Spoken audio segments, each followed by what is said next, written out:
Hello viewers, आज हम बनाने जा रहे हैं बहुत ही मज़ेदार सी राइस की रेसिपी जो है फॉइली चिकन राइस। इसको बनाना है बहुत ही आसान और इसमें बहुत ही कम इंग्रेडिएंट्स का इस्तेमाल होगा। स्टार्ट करते हैं अपनी रेसिपी को।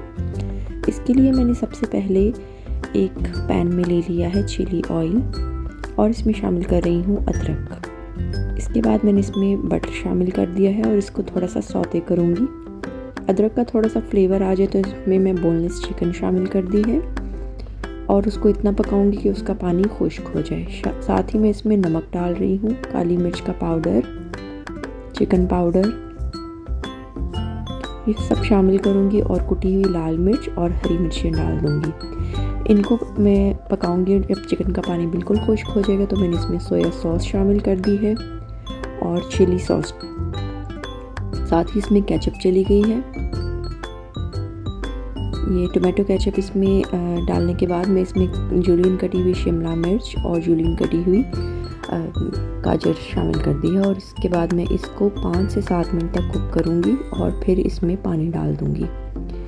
पानी मैं ग्रेवी के हिसाब से डालूँगी और अब मैं यहाँ पर कॉर्नफ्लोर को पानी में मिक्स कर रही हूँ ताकि मैं इस ग्रेवी को गाढ़ा कर सकूँ। तो अब यहाँ पर पानी में बॉईल आ गया। मैं थोड़ा थोड़ा करके कॉर्नफ्लोर शामिल करूँगी और जितनी थिकनेस मुझे चाहिए उतनी रखूँगी।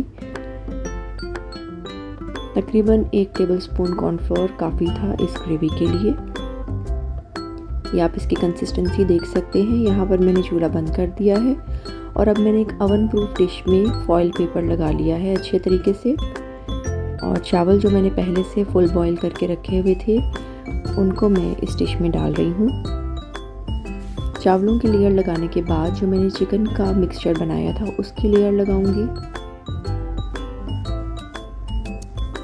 और उसके बाद दोबारा से इसके ऊपर उबले चावल फैला दूंगी। उबले चावलों को मैंने पहले दम नहीं लगाया था।